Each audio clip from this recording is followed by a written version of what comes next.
The week between Christmas and New Year's is often a blur. The busyness of December, involving the lead up to all of the Christmas programs, services, and celebrations, has finally come. Jesus is born, and we celebrate with candles and oranges, traditions that some of us might look forward to all year long. The week following these services is oftentimes filled with long days of family gatherings, too much cheese and cookies, and late nights spent catching up with out-of-town friends. There's usually no daily routines or schedules, and by the end of it, people are happy and tired. It's a happy blur, but one that could always use another day to it in order to recover and prepare for a new year. And some people might also use this week to clean up and box away the red and green decor scattered about our homes. But for many years now, however, I have intentionally chosen to leave up my Christmas decorations until after January 6th. During the first week of January, I still turn on all the Christmas lights inside and outside of my house, light all of the evergreen scented candles, and continue to munch on leftover cheese and cookies on my couch. It's not just a way of trying to extend that holiday cheer into the new year, but it's also a way to remember the people who were still traveling to see Jesus after he was born, and to sit with the Holy Family as they welcomed this divine baby who is currently in his very human state. It's a way to continue that remembrance into the new year, as more often than not, no matter how intentional I try to be, the time leading up to Christmas is too busy to enjoy the season, and the week following is too much of that happy blur to spend time remembering. So the first week of January for me is the time to breathe, enjoy, and remember. It's a different way of starting a new year, remembering what has happened rather than focusing on what could be. As I met with my pastor peer group this week, I was reminded, however, how many other people are running around this week to plan and prepare for the new year, as everything had been put off until after the Christmas season. So new sermon series need to be figured out, Sunday school programs need to be finalized, and youth group schedules need to be sent out ASAP, because none of it was started until January 3rd. This week for many people is not that continued slow pace of looking back and remembering that I have been able to take advantage of this week. But I like to think that today's biblical woman, Anna, helps us to reimagine how this life after Christmas could be. In today's scripture, we learn of two people who met Jesus and his family in the temple to praise. Simeon and Anna complement one another in this story as they share their insights with Mary and Joseph. Simeon naming the pain that will come with this miracle, and Anna focusing on thanking God for this child. I think that it would be interesting to compare Simeon and Anna to how different types of people set their New Year's resolutions. Simeon makes his resolution, states it clearly. He has motivation for this resolution. It's the Son of God and all the change that he will bring. And Simeon wants to support and help make that happen. So he sets attainable goals that he names and will be able to complete in a certain way.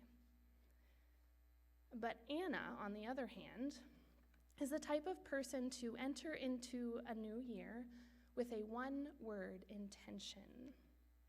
She chooses her word, praise, embodies it, and shares it with anyone and everyone. And there are 3 verses dedicated to Anna here, and they're only a small piece of this biblical story that we heard read. And yet, in these few verses, we gain a lot of wisdom from Anna and how she chooses to respond to the birth of Jesus. Anna embodies her joy and thankfulness for the baby and begins this new era by responding with praise. She enters into this new time with praise of what has just happened. So I wonder what it would look like if more of us embodied this praise from Anna and entered into the new year with praise for what has happened and praise for what is to come. So rather than focusing on goals that we want to accomplish, would the post-Christmas slump and the long January to-do list feel differently if we embodied the praise intention that Anna shows with us? And if we look back over 2022, what could we identify that is worthy for joyous praise? What of that joyous praise can we confidently and happily take with us into the new season? We as people often have the tendencies to focus on the bad, to focus on what was lost, focus on what has caused us pain. We might name it, intend to leave it behind in 2022, and try to enter into the new year with a fresh start. And there was plenty of bad, plenty lost, and plenty of pain in 2022. But if we stop and take a moment to think about the good, I think that we can find plenty of that too. We can start this fresh year bringing the good with us, praising God and celebrating for what has happened. So I started a list, a short list that maybe we can remember together. In 2022, there was a white Christmas for the first time in Kansas in many years. Many people were able to see their family for the first time in 3 years. There were lots of firsts that happened in the 2022 November election. MCUSA retired its membership guidelines.